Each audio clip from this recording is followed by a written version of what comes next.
So, let's say, what did you study in your university? I study finance and banking. Yeah, and during that time, I actually enjoyed because at the time my aim is to become a business woman, and I love like a competitive kind of environment. But in a rare situation, when I really go for the kind of case competition, I felt like, whoa, this industry is like too much for me, maybe because I felt like I'm not for it because it's full of pressure and like it's kind of like driving you towards like never endless kind of material desire and target, you know. So I felt like no, not really. Comparing to the volunteer work that I do together with the studies, I felt like that kind of works benefit people directly, and I really feel like the mind is like open, like bigger, you know. I feel more overwhelmed, I'm more satisfying. So yeah, when I finish my study, I just like decide to change the path completely, I would say. Yeah. Do you have like a morning routine that you like do it every day? If I'm not sick, I'm just normal. I'm just like wake up at 5, yeah, and meditate until 6:30. That's quite normal. And then from 6:30 to 7:30, I do exercise. Yeah, and then start the day, have some breakfast, and then start the day around 8:30 or 9. Yeah, but I also check the line, like computer, and working some things a little bit shortly because I'm worried a little bit on different parts of the world that they may contact me. And then sometimes I just arrive to work 9:30, yeah, or 10. It depends on the work at the time. Yeah. And when do you close? Huh? Never close, no. The light in the office normally close around like 8 p.m. sometimes, yeah. Yeah. Wow. But because I don't have like much of the thing, because I mainly exercise in the morning, because in the evening I don't have dinner. So I don't want to use much of the energies, and because some of the times like it's better, some of the philosophy told like exercise in the morning is better than in the evening. So I concentrate more on the morning exercise, and in the evening I'm just like reading or watching YouTube sometimes. Yeah. So like I can see from like what you were sharing that your time kind of full. Like if it's not for yourself, it's like for self-development or for the work. So do you have a free time where you do nothing? Not meditation, not exercise? Meditation. It's doing nothing. Yeah, it is doing nothing, but like other than meditation, do you find like yourself sitting and doing nothing, free time? Maybe watch a movie? Yeah, watch the movies, but mostly I watch when I was on the plane. Yeah. You're investing your time. Yeah, I try. I will try the Netflix, but not yet. Yeah. Yeah, I watch the movie. Yeah, sometimes. But you know, I don't know. I'm just like trying to do something on purpose always. And even I watch the movies. For example, in the plane, I watch the movies. But the point is like, when I start to watch the movie, I ask myself, what am I gonna watch? I just would like to watch something that I need to come up with the better idea for the script. I just always think about the work, you know? Oh. And then I just choose it, okay? And then it's come up with like, I always have the ideas of watching that particular movies.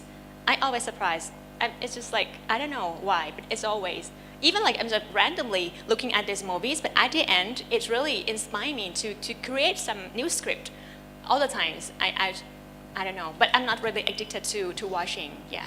You're taking a good care of your mind. What you're like, the inputs that you put in your mind. Yeah, but for some Thai movie, yeah, sometimes I watch, yes. By the way, in case you don't know, Ping Ping is a video director, besides being a managing director. Yeah. All right, so now your organization actually focuses on personal development, right? Yeah. And you've trained thousands of people around the world. So if I may ask, how can you evaluate the impact of your work in your own personal life? Okay. Like how has it shaped you? Good question. I would say I'm lucky to work in these projects because like the work itself helped shaping my view, you know, like the way I think, the way I speak, the way I act, which in returns, you know, bring positivities into my life. Because this kind of work always make me meeting great peoples, being surrounded by nice people, that inspire each others. So it's a right group of people to associate with.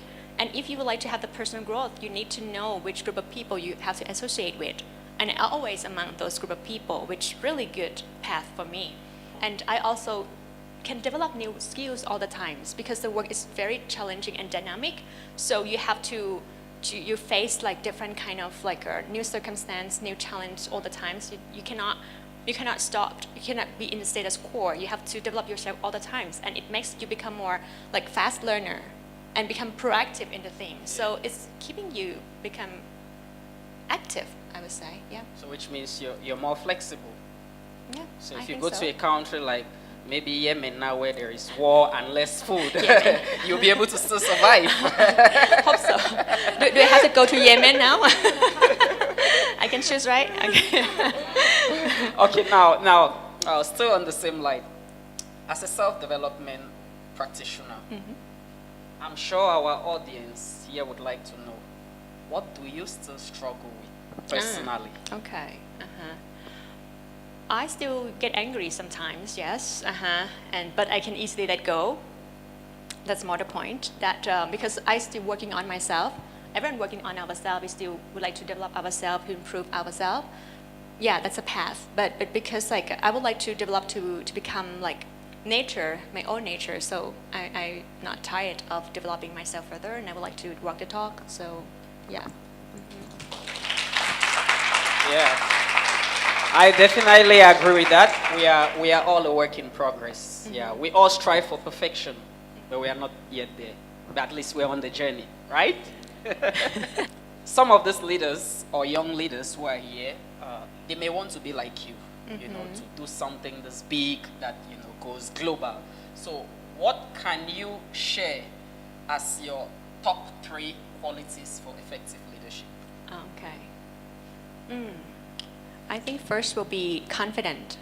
Yeah, being confident in yourself and also in your team. Because like being confident in yourself is very important in my point of view, because many times you have to make a critical decisions that affect the whole teams.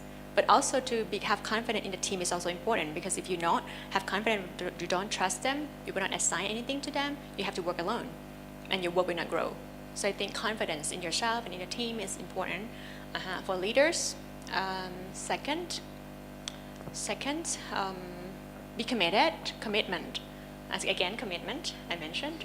Yeah, because when you're committed, in my point of view, it helps making you deliver the best of yourself all the times. And the problem now for some people that could not find passion is that they could not do anything at the best. So they don't really, using the highest capacity, ability that they have. So being committed and commitment, I would say, will bring responsibility, and responsibility many times, if you're a very responsible person, you will deliver the thing at your best. The third one, right? Yes, that's 2. Confidence, she's talked of confidence, commitment. Yeah, the third one, I would say being creative. Because being creative, it's not like you have to be artist, but being creative is a way like helping you to not to stay on the status quo, because creative people always trying to find a way for the new solutions, to the better options. And those creative people always have to listen more.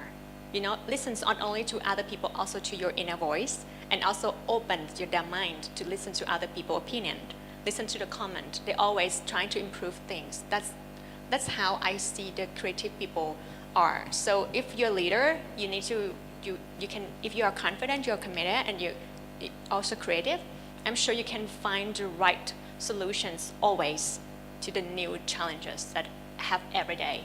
Yeah. Okay, so if you want to be a great leader, learn from Ping Ping. Be confident, be committed, and be creative. Please give her a hand of applause. We would like, as we were like hearing all the questions from like the audience and from people all over the world, what do you advise them? Like just as a last advice, last sentence that you can share it with them, where they can start with it. To start what? Meditation or what? Like to start like with whatever they are struggling with, whatever they are dreaming, whatever they are like having their own goals, like what to do like as a first thing to start. I'm not so sure that you heard about Ikigai. It's a kind of Japanese philosophy, the reason of being. So I think you have to find the things that you love and the thing that you're good at, and also the thing that it will pay you. So if you can find that combinations, is the reason for being. So I think everyone should find it. By the way, are you Japanese? Look like, huh? I'm Thai. I'm Thai. Oh, okay. I just learned that for the very first time.